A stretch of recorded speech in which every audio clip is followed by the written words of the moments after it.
The Portable Vault: How Bitcoin Became the Infrastructure for Everything. Section 1, Introduction. The Vault Metaphor Revisited. When you hear the word vault, you don't think of flexibility.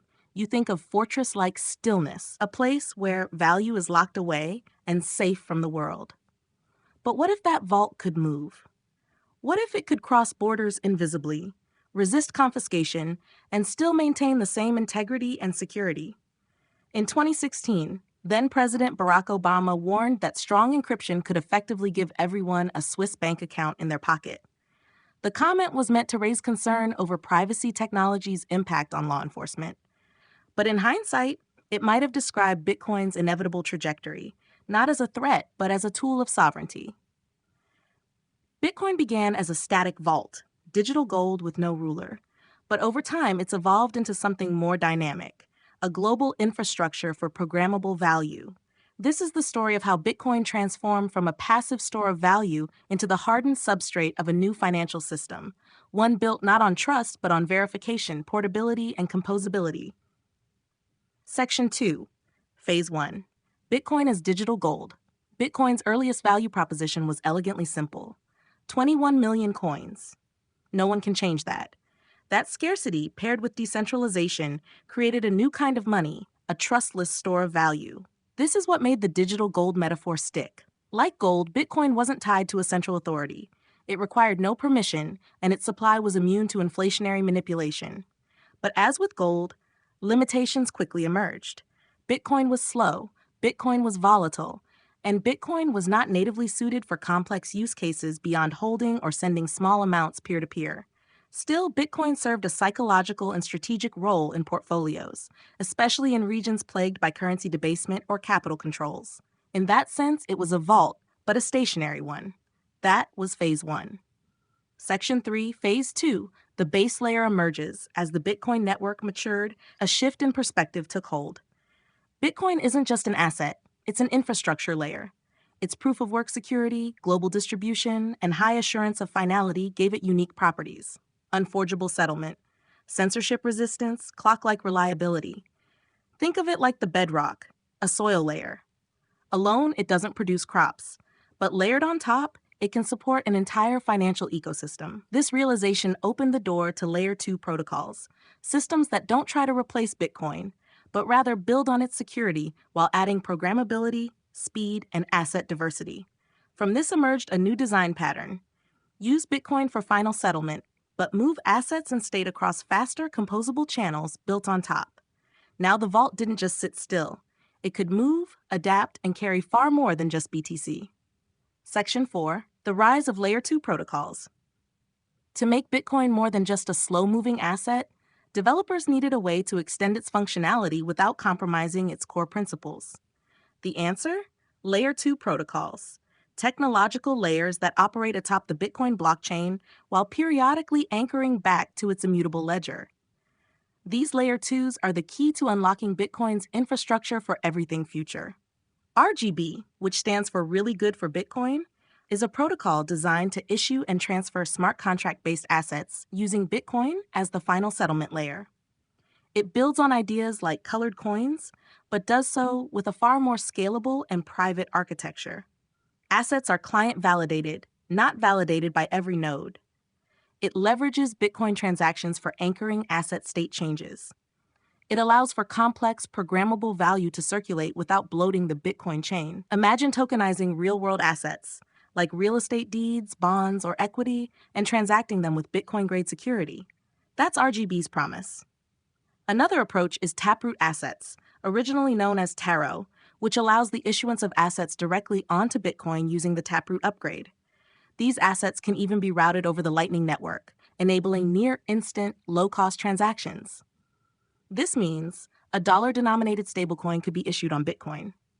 It could move via Lightning with the speed of Venmo, and it would still anchor into Bitcoin's trustless base layer for settlement. Together, RGB and Taproot Assets paint a future where Bitcoin isn't just holding value, it's moving any kind of value. And because these assets checkpoint to the Bitcoin blockchain, the vault remains sealed, verified, and incorruptible. Here's the architectural insight. Think of each Layer 2 as a local network, or LAN, for specific assets or applications. These networks operate independently but periodically settle back to Bitcoin, the Wide Area Network, or WAN.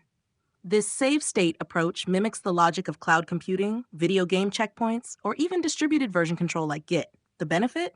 You gain speed, flexibility, and low cost without sacrificing trust. This content is brought to you by Bobby Giggs.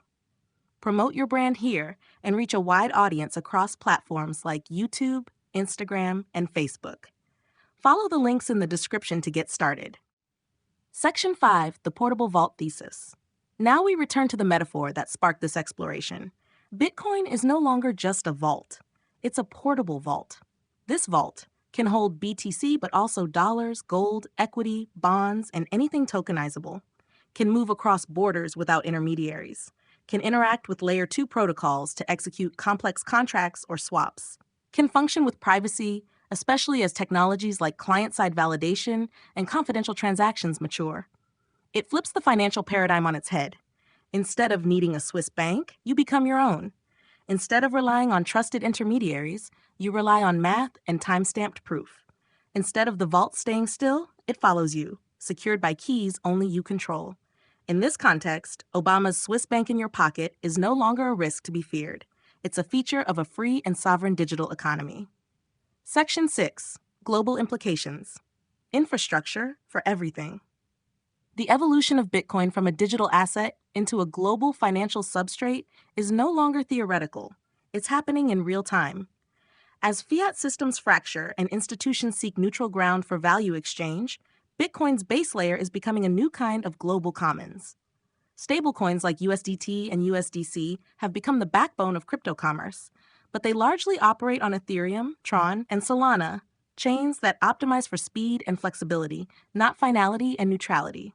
Yet increasingly, issuers are eyeing Bitcoin-based Layer 2s. Tether, or USDT, has begun experimenting with RGB and the Liquid network. Taproot Assets promises instant settlement over Lightning, with Bitcoin security as the anchor. These systems restore the sound money properties to fiat-denominated digital assets. When a stablecoin rides over Bitcoin infrastructure, it stops being just a speculative tool and becomes a vault-grade digital dollar, a bearer instrument with no custodian risk beyond the issuer itself. Beyond stablecoins, tokenized real-world assets are beginning to search for better infrastructure. Tokenized gold needs security and global recognition.